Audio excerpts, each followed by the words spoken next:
cùng theo chân Kim Cúc đến với một bác sĩ, một chuyên gia chăm sóc động vật để cùng nghe anh giải đáp những câu hỏi này cho chúng ta nhé.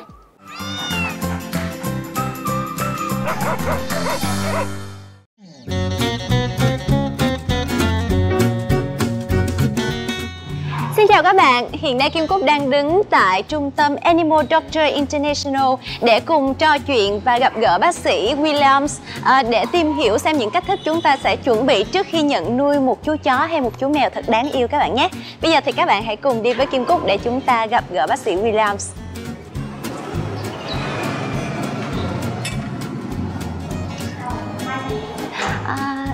Bạn ơi, mình tới để gặp bác sĩ Williams. Bác sĩ William đang ở phía ngoài để em dẫn đến cho chị nha.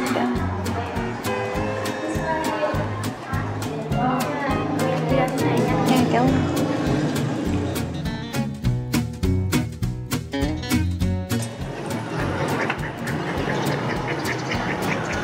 Hello, William. Hello. I'm Kim Cúc from YouTube. Hi. Yes. What a lovely dog. Wow, thank you. What's his name? His name is Tan. Tan, yeah. Tan. Can I take him around? Sure you can. Yes, you thank go. you.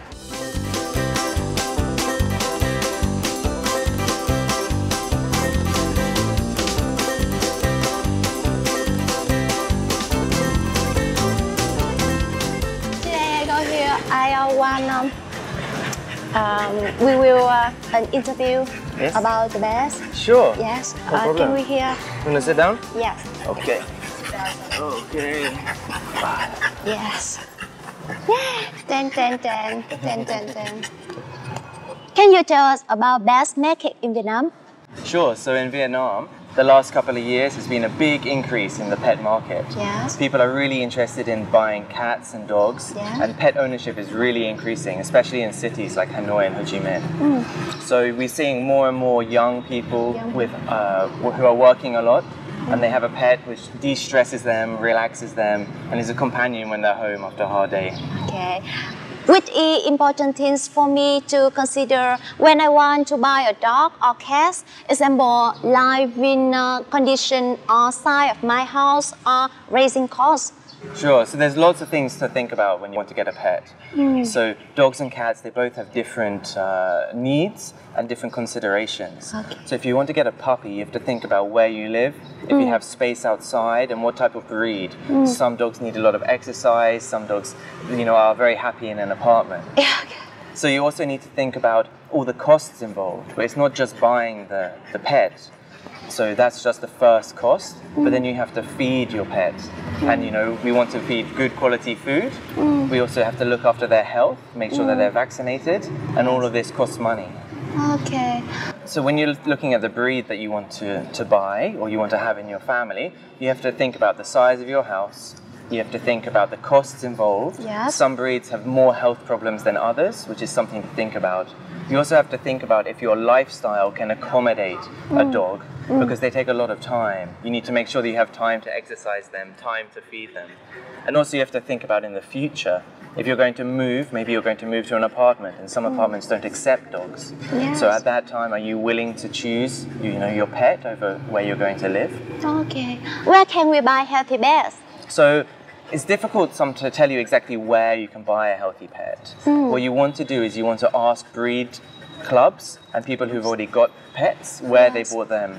And then the most important thing is to look at the pet that you're buying.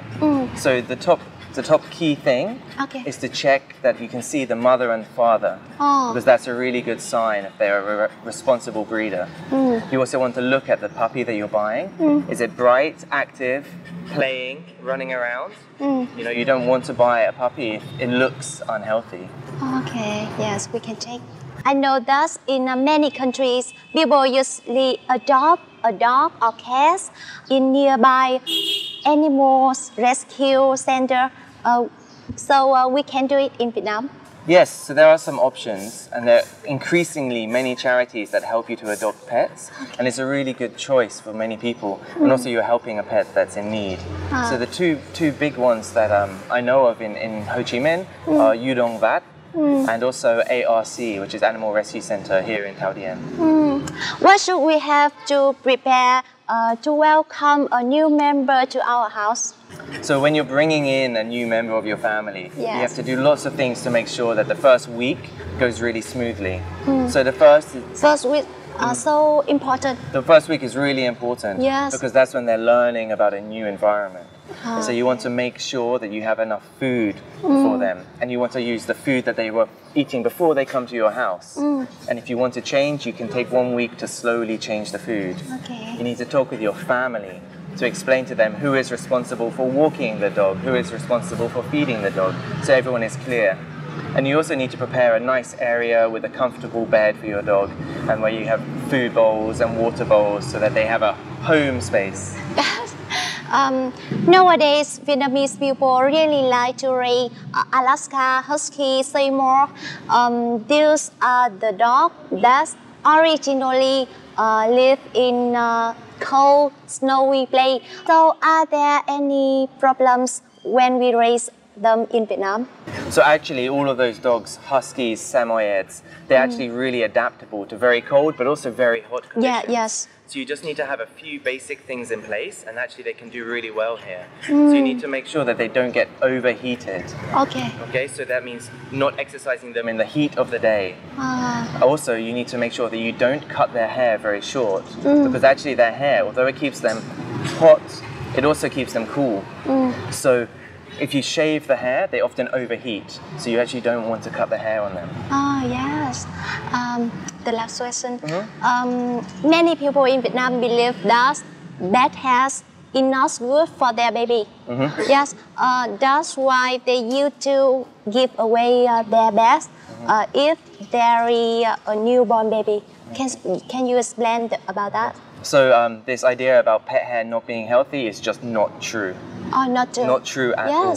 And actually the studies have shown that that with babies brought up in a house which has pets, they actually have less allergies and less breathing problems than children from houses where there are no pets. So actually the opposite is true. Yes. So thank you. You're welcome. Thank you. Okay. Bye. Bye. Wow, thoạt đầu có vẻ là rất là rắc rối, nhưng mà sau khi nghe anh William giải thích rồi thì hẳn là mọi người cũng phần nào biết cách đặt câu hỏi và tự mình trả lời những câu hỏi đó để có thể lựa chọn và tìm ra một loại thú cưng thích hợp nhất cho mình, đúng không nào? Các bạn biết không, một trong những lợi ích tuyệt vời nhất mà thú cưng đem lại cho con người chính là việc giúp cho chúng ta giải tỏa được tâm lý và những căng thẳng, áp lực trong cuộc sống hàng ngày.